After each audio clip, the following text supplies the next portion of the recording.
Aloha, and welcome to this episode of TGGeeks.com Webcast, where Ben and Keith, the two gay geeks, talk about sci-fi, comics, film, horror, and genre. You name it, we talk about it. This week, we're going to do something a little bit different, so I'm going to turn it over to Ben to explain what we will be talking about this week. Season finales. We've all seen them. Now we're going to talk about them. This week, we're going to discuss the finales that really struck the biggest chord with us. And I want to start with, I think the one that everybody was just really buzzing about for a while was Agents of S.H.I.E.L.D. Oh my gosh, yes.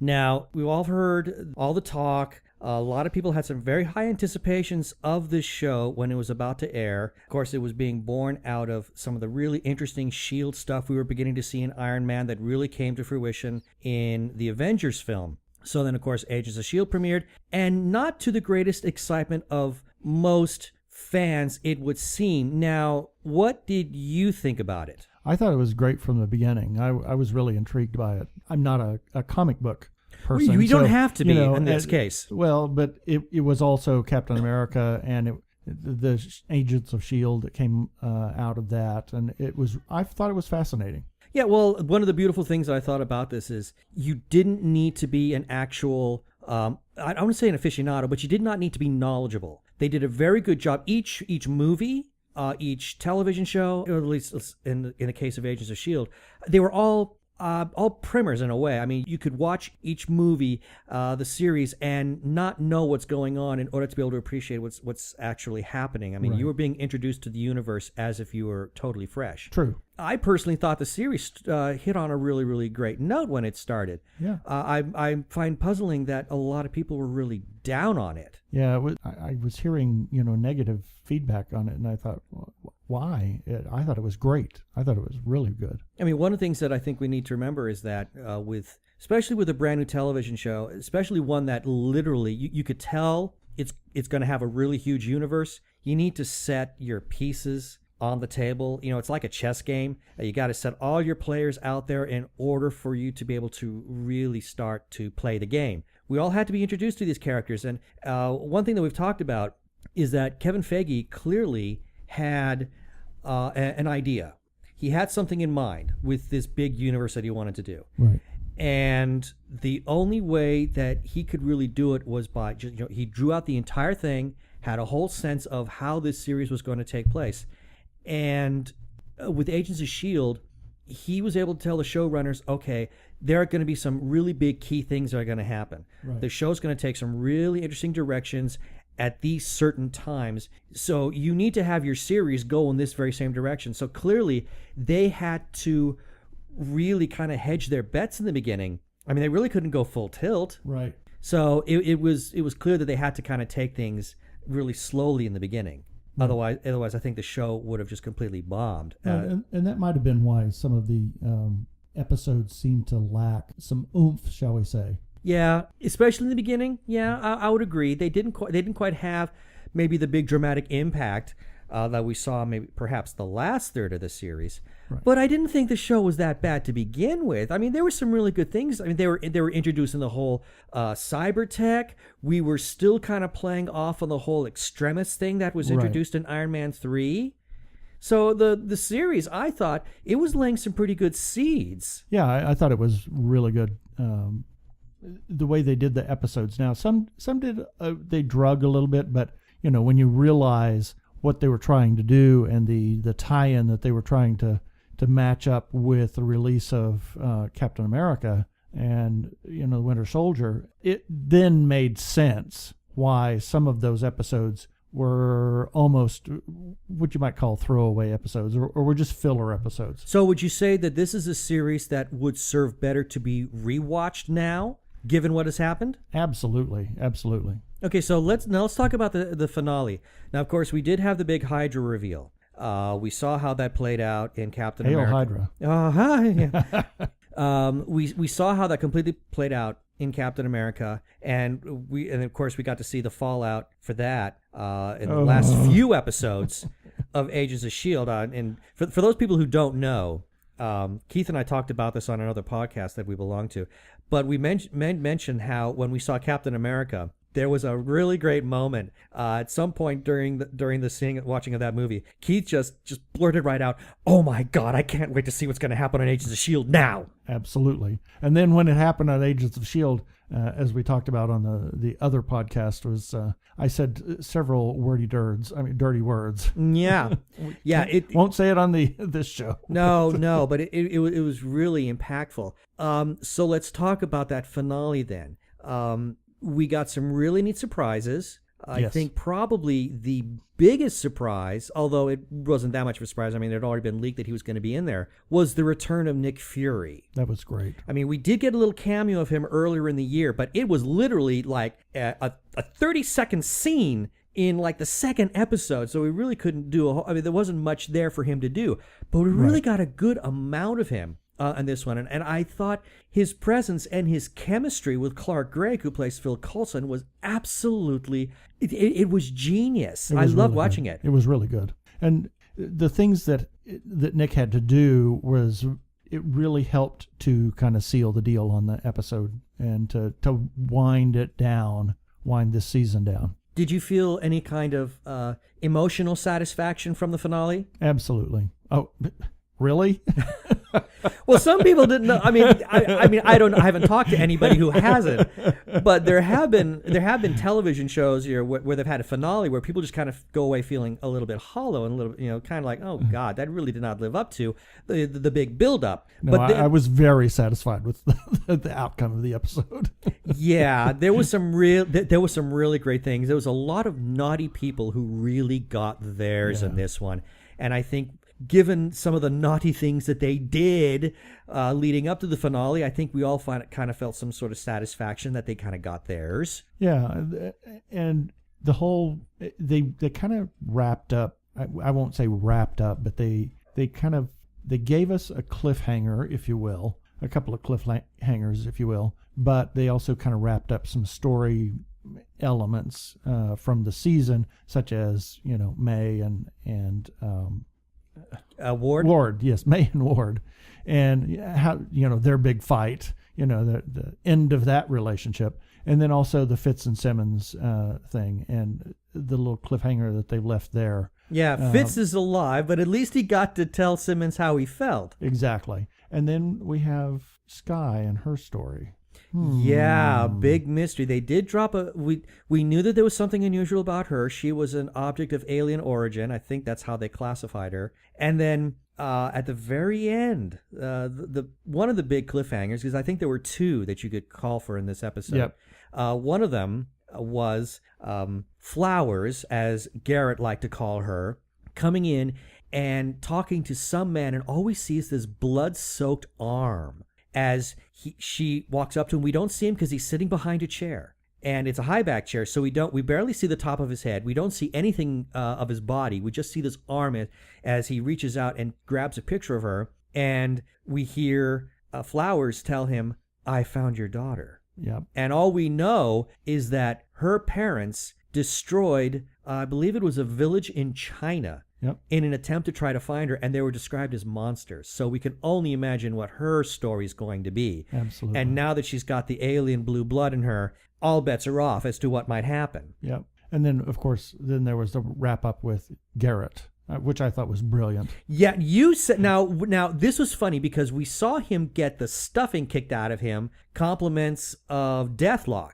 Yep. At the very end, and we all kind of thought he was dead, only to see him actually make his way into the Deathlock machine so that he could be armorized, shall we say. And you were like, you should have killed him when you had the chance. Exactly. And what happens next? Coulson vaporizes him, right? With the gun. With the gun. And Garrett is standing all proud and proud. They have not heard the last of me. Flap. Yep. He's gone. One of the greatest surprises ever. I mean, it was satisfying and it was hysterical at the same time. Yep. I found it highly enjoyable to catch that. And speaking of Coulson, we leave him drawing on the wall. Yes, he's drawing symbols and that whole thread about what Project Tahiti does to people. There's that possibility that something might be happening to him too. So it was very good. I would definitely say that for a freshman series, this season was excellent, and I'm eagerly looking forward to seeing where it's going to go next. Absolutely, looking forward to the tie-in that they're going to have with the next couple of movies that are coming out, and the smart writing that Marvel is doing with the TV and the film, and the tie-ins that they have are. I think it's just brilliant. It's the next wave of the way things should be. Absolutely. In my opinion. Oh, absolutely. That kind of cinematic synergy is fantastic. All right. Next one we want to talk about. Now, this finale aired a little while ago, so we hope we can kind of pull this out of your memories. It's Sleepy Hollow. Now, this was a series that I admit I was walking into with a little bit of skepticism. I didn't quite know what to think, and I fell in love with it from the word go. Yeah, I was afraid it was going to be a little dark, just from the first episode. I thought it was going to get really dark. I didn't know where they were going to go with this whole Sleepy Hollow thing. I just had no clue. And then when they started introducing the biblical mythos and all of that, I thought, oh, this could be a little dark. But I thought it was really very well written and was not too dark. It was a little gory and a little dark, but not too much. It was not gratuitous. No, and I agree. One of the things that I was a little concerned with about Sleepy Hollow is that I mean, where do you go with the story of Ichabod Crane and the Headless Horseman? I mean, that's a story that's been told time and time again. Disney did an animated feature on it. You have Tim Burton's movie with Johnny Depp. So I kept thinking, where do you go with this? I mean, where else can you take this? And the idea of introducing the biblical mythos, and especially given the fact that we find out the Headless Horseman is one of the 4 horsemen of the apocalypse. I mean, that was like a wow revelation kind of thing. I mean, I like the big epic idea, but you're right. At this point, I got a little scared because I thought, well, maybe this could get really too dark. I mean, I like dark, but not that dark. Right, and the fact that he was a Hessian and that they started this whole historical thing, I would really nerded out about it. Well, that's true. It was just brilliantly written. Well, that's true because you are a fanatic. Well, I don't know, fanatic's a bit of a strong word, but you are definitely one who appreciates American history, especially in the era of the founding fathers, the Revolutionary War, and all that. That's something that you're kind of fond of. Yep, absolutely. I've read all the biographies. and yet I remember there was one episode where there is this letter that was written by George Washington, and it's dated after he died. Yes. And so they make this big story thing, and you got really excited about it because there's some truth to it. Yeah. The thing is that when Washington in his will, he said, I am not to be buried for at least 3 days after I die, because there was a lot of people that would fall into comas and they'd be buried, and they'd wake up and 2 or 3 days later and there they were buried. So that was his express written wishes, that he not be buried for at least 3 days after he died. And for him to have written something, he actually came back and wrote that and then died.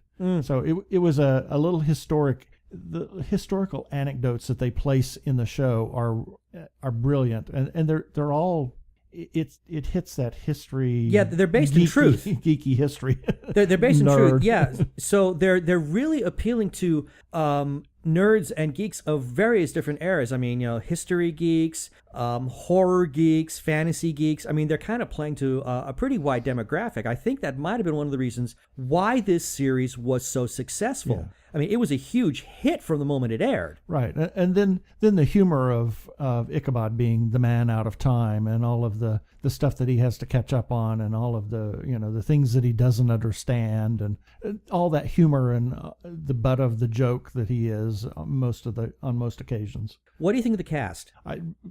Wonderful, just wonderful. Tom Meissen, who plays Crane, really has managed to. I mean, I've never met somebody from the 1700s, so I can't say that this is an accurate portrayal. But I imagine that if I were to, this would be the man to do it. And he was absolutely amazing. And the chemistry between him and Nicole Berari, who plays Lieutenant Abby Mills, is so incredible and so believable to see the evolution of their relationship. Oh, absolutely.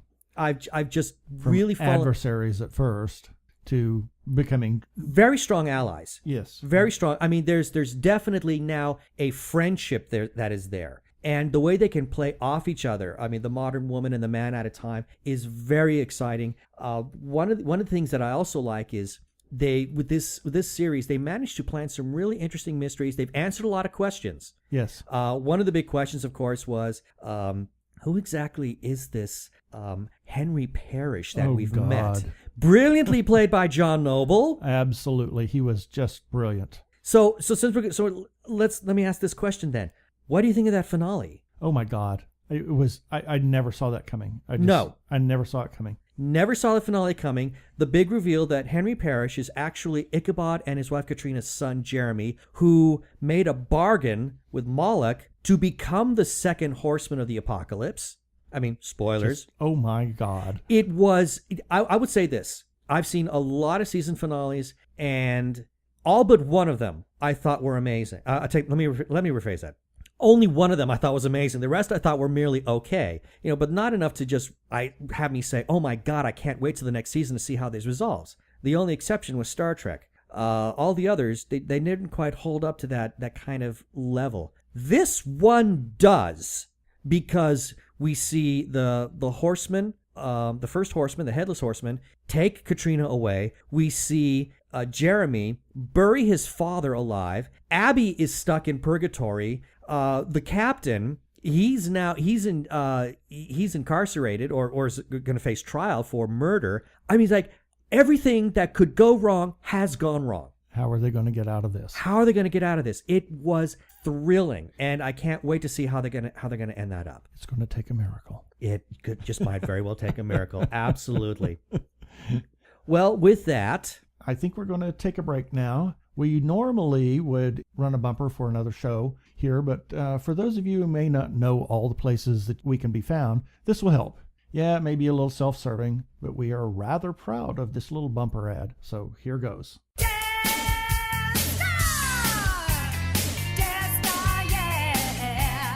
Hey, this is Ben and Keith from TG Geeks Webcast. Sci-fi, comics, film, genre, you name it, we talk about it. We are two gay geeks talking about all aspects of geekdom and nerdery. You can find us at tggeeks.com. Look for us on Facebook as TG Geeks Community. Our Twitter handle is at tggeeks. And on Google Plus, we are Two Gay Geeks. Live long and prosper. Peace. Death Star, baby!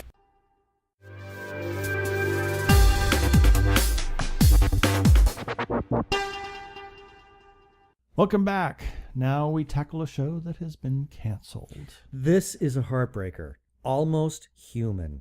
Oh my gosh. I'm really angry about this. Now, to be fair, now this is another one that had its, in this case, series finale a number of months ago. So, admittedly, we rewatched the finale just so that we could refresh ourselves for this. And I don't know about you, but I found myself within 5 minutes of watching our regular cast of characters in the show interacting with each other. I found myself smiling. Yep, right back into it. I was so caught up into it. I mean, there are so many wonderful things about this show, and I feel that it was sorely mistreated by the network. Oh, I thought it was well written. It was smart. The relationships that were being formed between an android and a human were incredible. I mean, it kind of reached across the boundaries of racism, if you will, and those racial and different beings, shall we say. One of the things that I really loved about this show, it was able to communicate a lot of things on very, very subtle levels. One of the things that I noticed, and I remember I commented on this when the series was still on, I love the music. Yeah. There's some beautiful synthesizer music throughout the episode, throughout the series, and it has a Vangelis kind of feel to it, and it took me back to Blade Runner. Yes. And it had a very Blade Runner feel to it. I mean, without being too dystopian. I mean, it was dystopian, but it wasn't bleak. Right. Because Blade Runner's life on Earth is horribly bleak. That's where everybody goes off-world. It's not quite that bleak here, but there is clearly some kind of dystopic dysfunction, if you want to call it that. I don't know what else. But yeah, I love the atmosphere that it creates. I don't know if this was something that was deliberate by the showrunners. Whatever the case is, I thought it was a really neat touch. Something else that I really like are the characterizations. I mean, really, if you look to the title, Almost Human, well, clearly this is going to be about the characters. You've got your human police officer, Kennex, played by... Who is part android, if you will. No, Kennex is Carl Urban. But he's got Oh, thank you. You're right. Yes. Very good. Actually, I had not thought of that. He's got the leg, so he is part android, if you will. And Dorian is android, but he has the imprints of real emotion. So he's part human. They're both almost human. Exactly. Well, exactly. To be honest, I did not catch that. That is a very brilliant analysis. And why do you think that Maldonado put the two of them together? Well, they're a perfect fit. Yes, exactly. Perfect fit. And the adversarial relationship that they had at the beginning was it was almost unbearable. But then as they started to spend time together and solve crimes together and do what they love, they became friends, if you will. Especially by the time you get to this finale. Oh my God. You really see the two of them have formed a really great friendship. And I thought it was a good last episode, unfortunately. And I pine for it like I did for Serenity. Yeah. Now, you did maybe if we raise enough cane, we can bring Almost Human back. Hey, Kickstarter projects. There you go. Yeah. So you never know. Now, you did talk about the relationship between the two. One of the things that I think really helped kill this show is that there was an actual production order, but the broadcast order was entirely different. Yeah, and unfortunately, I don't know why networks do that kind of stuff. It just run them in the order that they were shot, because it's just too herky-jerky if you do that. And it probably did help kill it. There's no sense of continuity regarding the relationship between Kennex and Dorian, which I think might cause some small confusion among fans if they don't know what's going on. Now, and also there was the beginnings of a story arc. Yes. Oh, they had just gotten started on the conspiracy and the cover-ups of the dirty cops and the weird things going on, the subterfuge going on. The show just got started. I thought, give them another season. Oh my God, it could have been a hit show. I absolutely agree. I really think the show deserved one more year. Yep. And it probably could have become the hit that maybe some people were kind of hoping that it would be, because we get this very strange, like I said, lack of continuity regarding Kennex, how he feels about his leg, the synthetic leg. I mean, there are moments where he hates it. There's moments where he loves it. I mean, it felt kind of odd as to when he decided that my leg is fantastic. I really like it. So you have this, like I said, this discontinuity, which I think helped to ruin the show, which is probably a huge crime in network television as far as I'm concerned. Yep. I was very sad to watch it again tonight, realizing that this was going to be, this was it, the swan song. Absolutely. Okay, before we go, here's something about the Prescott Film Festival.